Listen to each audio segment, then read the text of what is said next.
What is going on, YouTube? Welcome back to my channel. This video here is to give you real-world feedback of the Mr. Cool DIY mini split that I put in about 7 or 8 months ago. We're going to cover how it's performed, any additional pros and cons, and some tips and tricks that I've learned along the way of using the device. So we're going to start with a couple of disclaimers here and before we get into specifics of the device. First up, if you want to see the installation of this device, I did it 100% start to finish, electrical, plumbing, all the things that need to go with it. I'll try to link that in the top of the video, or I'll put it in the pinned comments or section below. Alright, I live in the Midwest, right outside of Chicago. We get pretty much all ranges of the weather here. We make a joke that we only get 2 seasons, construction and winter, but we really get pretty extreme heat, very high humidity, obviously windy days and things of that nature, but we also get really cold temps and lots of snow and ice and anything in between. Now, we don't get like Arizona's desert temperatures or Alaska's frigid temps, but we do get some really bad temps. So just be mindful of that. On top of that, you guys see in the upper portion of my screen here, I have open ceiling. I can't close it off. I've lived like this for 15 years. I need every bit of storage space in my attic, and I can't close it off with my rafter design and still access everything that I need to. So sorry guys, I've dealt with it. You can tell me close it off all day long. I just can't. I need the storage. All right, let's get into this in like a bit of a timeline order. So I put this unit in the middle of summer because I really wanted AC in my garage, because if it's 70 or 80 degrees outside, if I'm running my welders or my air compressors and just doing stuff in here with poor airflow and everything else, it's probably 90 some degrees in here, right? Now the humidity is exactly the same as outside. After putting this unit in, I was out here working in upper 80, low 90 degree temps, high 100% humidity on days, 20 to 30% humidity inside the garage. Depending on how long it's been running, I can get it to just under 70, but low 70s is the average, right? And it's all dependent on the ambient outside temps, is how well this unit performs. But there wasn't any extreme heat days that this device did not just kick ass, just plain and simple. Normally when it's 80, 90 degrees, it's 100 plus in my garage, sometimes 110 if I've been running welders and air compressors all day. And it's, especially with the high humidity, it's just miserable, right? Nobody wants to walk around or be doing manual labor and those things. I was out here doing body work and block sanding and shit like that, and I never broke a sweat. Very impressed. 2 thumbs up, 5 stars, 10/10, wood smash, whatever you want to call it. I'd do it all over again, just for the AC function of this unit. So extremely impressed. I cannot give you any better feedback on it. And I am not sponsored by Mr. Cool. I bought this unit out of my own pocket, installed it from start to finish myself, no outside contractors, any work, or any help from Mr. Cool. So I'm very impressed. Now, we also had a very wet season from the middle of summer all the way still to this day. It's been extremely wet. My garage normally is very humid. My air compressor collects a crap ton of water, several gallons, every time that I run it for a full day. I get flash rust and corrosion on my tools if they're not properly maintained. My Nova, when it was in bare steel, would flash rust within 12 hours, right? So lots of high humidity just normally going on. Here's a extreme to that scenario.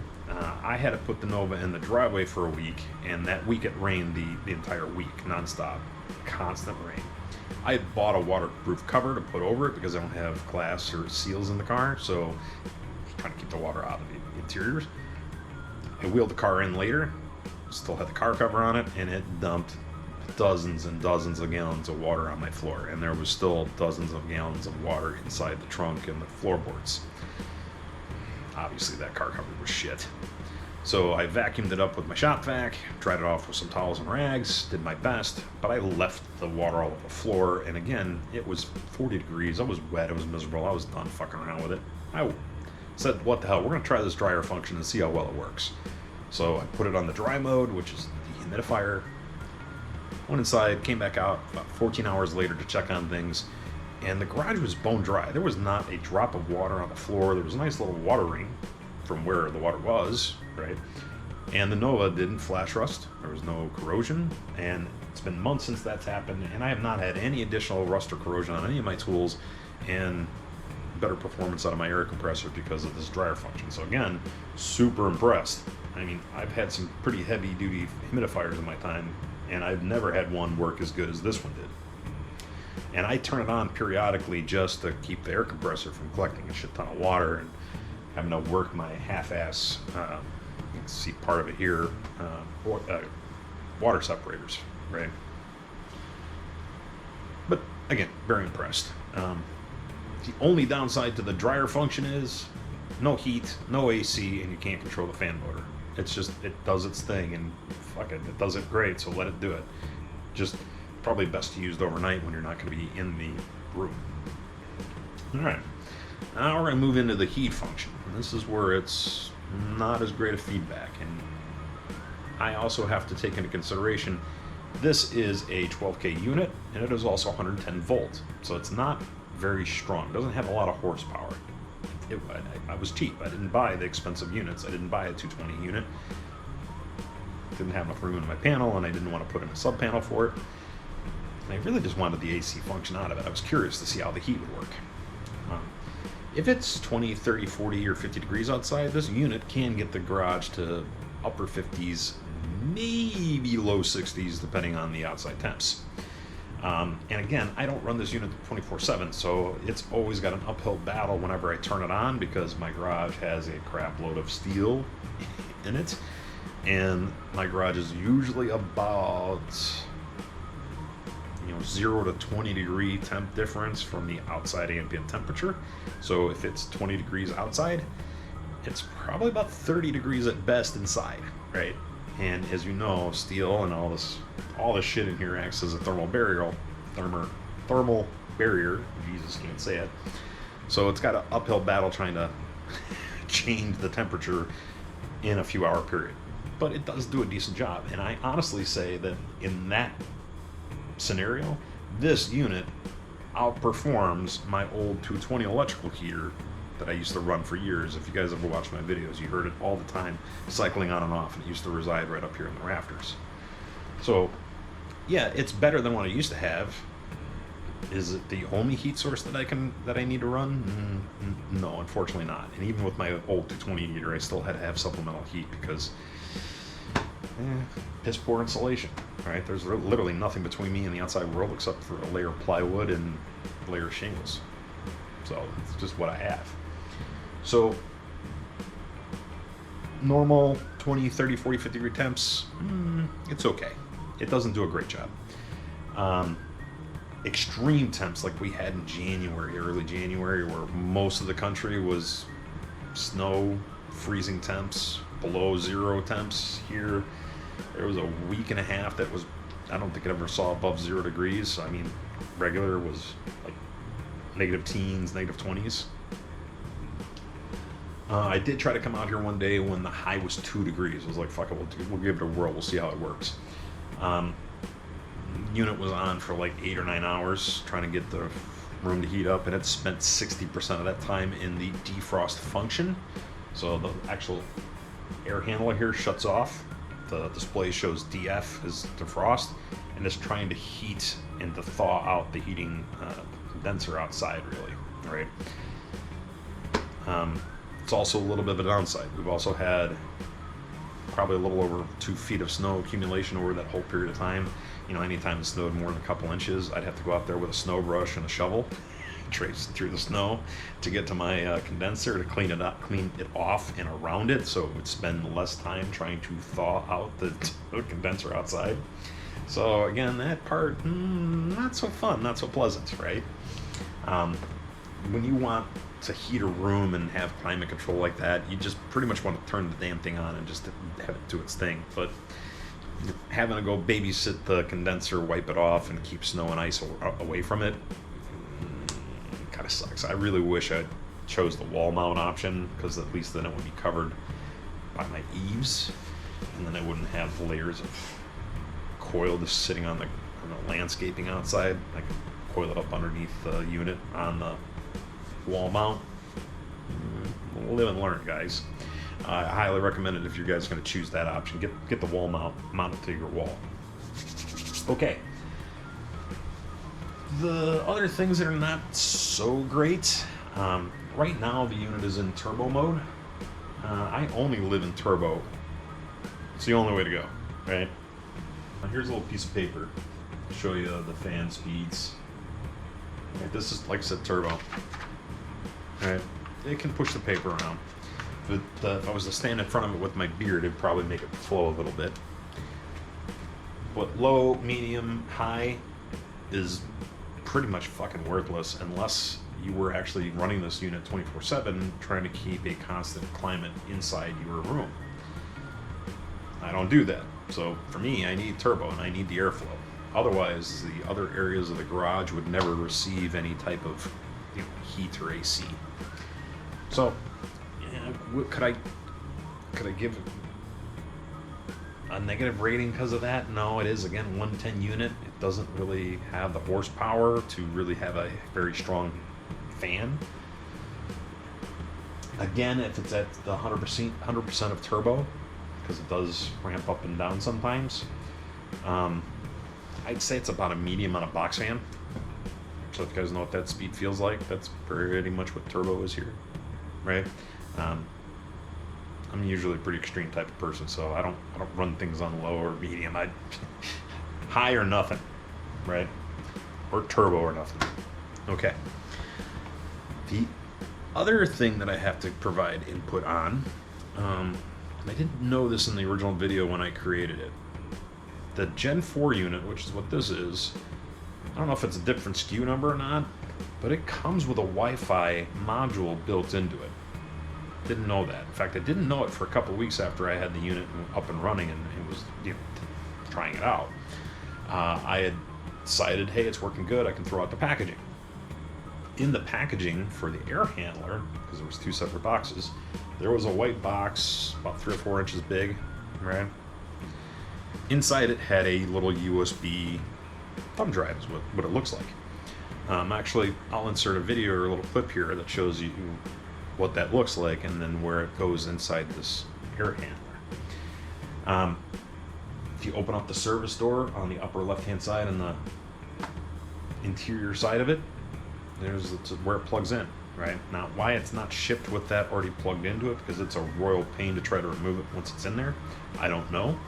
It would also be nice if Mr. Cool put some labeling or something on it and a little instruction manual that told you what the hell it was, because when I looked at it, it didn't tell me anything. I thought it was actually like the electronic documentation on a USB key for you, so you didn't have to download. I was like, okay, that's archaic, but whatever. I actually looked it up and found somebody on YouTube that explained it. Okay, thanks YouTube, right? That's why you guys come and watch my shit. Regardless, that USB, I'm gonna call it a dongle or whatever, it plugs into the module, is available on the 4th gen units. You 3rd gen guys, you can actually wire that in. It wires into the thermostat control if you don't have a thermostat like me. So it's automatically wired in on 4th gens. 3rd gen guys can buy that module and the Wi-Fi dongle and wire it in. It's actually pretty freaking awesome. It gives you the full functionality of your remote, plus a little extra from a control and historical readouts and histories and shit like that. So here's the unit currently as it runs. I've got it set to 85 just because why the hell not, but you can see it's reading 58 degrees as the room temperature. Now that's on the device. It's reading the airflow coming into the device. The air comes in from the top and it blows it out through the louvers below. It is about 58 degrees in my garage. I've got an old school thermostat on the other side of the wall. And if I use like an IR gun on something, like the Nova reads 49 degrees. So that's where airflow is not getting very well. All right. I'll see what the temps are at the moment, but I've had about 110 degrees or so that comes out of this unit. And right now 95 is the warmest that's coming off of it. Now that's what's at the heating coil basically. It's not blowing 95 degree air out of this. It's, I'd say middle 70s is what it feels like coming out of there. It is what it is. Alright, so the other thing that I could not find on YouTube, I had this problem just recently. I changed my Wi-Fi in my house. I bought a new router just bought a new router. Added a new SSID, changed the passwords, did all that good stuff. This was the one pain in the ass of the unit that I could not figure out how to switch around. Again, excuse me, nothing on YouTube. I actually found it was a very weird document somewhere on Mr. Cool's site, a little PDF. When you actually plug that Wi-Fi dongle in, it broadcasts its own Wi-Fi network. You join your phone to it, you download the Mr. Cool app, and then you can configure it, and then it'll find all the additional Wi-Fi available that you can program it to set it up on your Wi-Fi, right? To get that to go back into the AP mode after you've done that, that's where this finding of that was difficult. It was the first time I've had to use the remote in 6 months.